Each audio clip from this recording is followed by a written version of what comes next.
Hi, I'm Sylvia Kong. I'm a home economist and a cookbook author. Today I'm going to be sharing a recipe for pork schnitzel with caper butter. It's really simple, easy to make, and super delicious. Now, schnitzel basically is a thin cutlet of meat that's breaded and then fried, and you're going to love it.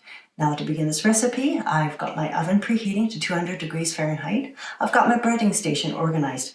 I've got all-purpose flour, 2 eggs, and some panko crumbs. And of course, star of the show is the pork. Now, I'm using pork cutlets here. In the store, you might find some fast fry cutlets, but what we're looking for is something that's a 1/4 inch thick. Let's say you can't find fast fry. Definitely, you can buy a boneless pork loin, pork chop, slice it in half horizontally, and then to pound it down, you put it between sheets of wax paper or plastic wrap, using a rolling pin or a meat mallet till it's a 1/4 inch thick, because then it's going to cook really quickly and have crispy edges, and that's what we all love. So I've already seasoned my pork with salt and pepper on both sides, and as you can see, the cutlets are really thin. And again, as I mentioned, pork is a really lean cut of meat, so I don't mind a little bit of fat left on the outside here for extra flavor. I'm going to have some salt and pepper on here, and the other side, again, salt and pepper, just for extra flavor, and it makes it delicious. And the first step is to dredge it in flour. So basically, you just want to pat it in the flour here, and on both sides, really simple stuff here. And shake off the excess, then into my egg wash here. And I just want to make sure that everything is all moist and on both sides and dripping off the excess. Then it goes into the panko crumbs. Now I'm just using regular panko crumbs here. You can use whole wheat panko crumbs, whatever is available to you. Quick and simple. Easy as pie there. Now, again, I'm just going to show you a second one. Again, a quick dredge. And the nice thing is you can measure some of these ingredients out the night before, but you cannot put the batter on, the coating on early. But you can have your station all organized and have your ingredients ready to go. So with that, when you're ready to cook, it's ready to go for you too.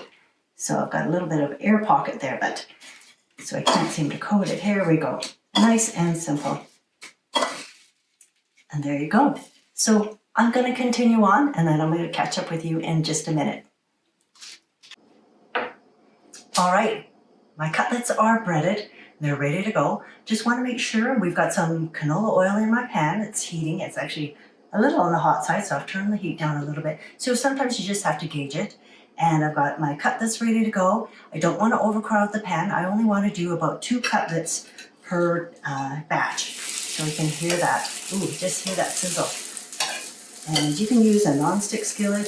I prefer actually a cast iron skillet. I like the heat that it gives. And we're going to cook this about 2 minutes or so per side. And when you're cooking pork, you don't need to overcook it. You don't have to cook it till it's super dried out. A tiny tinge of pink in the middle is what we're looking for. You want it to still be a juicy product, not a dry product, and really tasty. So again, if your pan's a little hot, then you just have to flip a few times over again. And let's see how it's going. Oh, looking really good already. And again, I like using canola oil because it's just a nice neutral tasting oil, and it's easy to work with, easy to find. And with pork is such a versatile meat. I know that wasn't quite 2 minutes, but I'm going to turn them over because it looks like they're browning. I can show you here. There we go.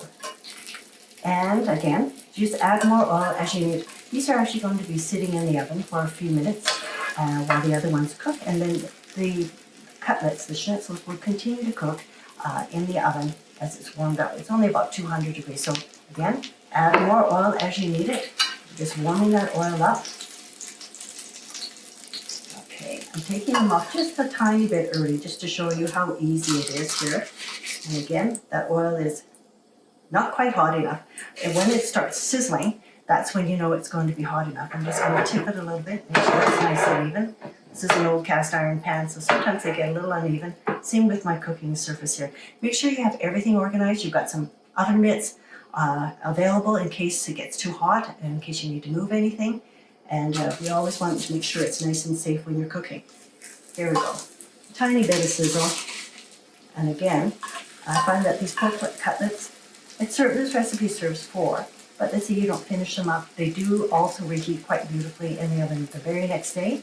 It's perfect to serve as an entree. The first day, if you've got leftovers, they're delicious in sandwiches. They're delicious with tomato sauce on top of it. Serve that along with pasta, and you've got dinner on the go.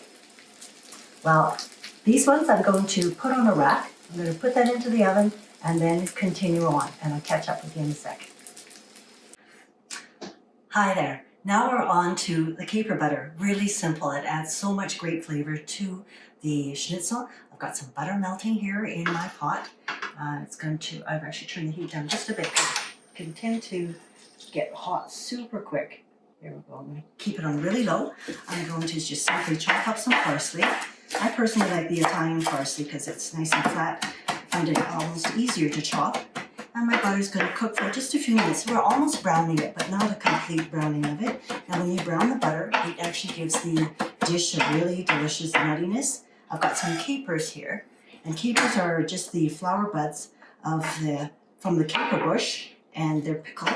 And they add a wonderful brininess, and it just gives a lot of zip to the dish here. And so I've got that ready to go. My butter is almost melted here, and I'm actually going to just add the parsley and the capers to the pot, dropping a couple, but that's okay. And I've got some lemon. I want about a tablespoon of lemon. I'm going to add that in here. And basically you're just warming this up, and it's really delicious here. Okay, I'm going to swirl that around a bit. If you stir it with a spoon here, get that going. And at this point, you can usually just turn the pot off. You don't have to cook the parsley for very long. And the capers is just about 30 seconds or so. It's going to stop that pot. And now I'm going to get the schnitzel out of the oven.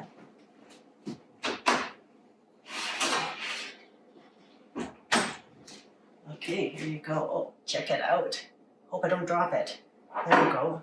It's not too hot. There we go. Now, at this point, I'm going to just plate it up, clean up my workstation a little bit. Now, let's say the caper butter is not something that you want, or you're too busy that week or that day when you're cooking. A simple squeeze of lemon is also really delicious on the schnitzel, and just cut up some fresh lemon. I just find that fresh lemon anytime just adds so much flavor and zip to any dish. Oh. And again, when you're working with meat anytime, food safety is really important. Clean tongs every time. So simply you just can put some on a plate here for your family. My kids would probably have, this would be a single serving for my kids because they love the schnitzel so much. And again, this, and then maybe just a little bit of fresh parsley on top.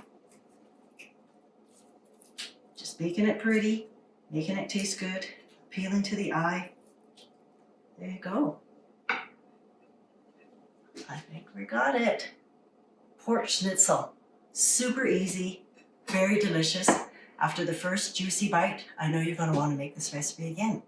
So either with the caper butter or just simply with lemon and parsley. Super simple meal, very tasty. Thanks for joining me today, and I hope to see you again soon. Bye-bye.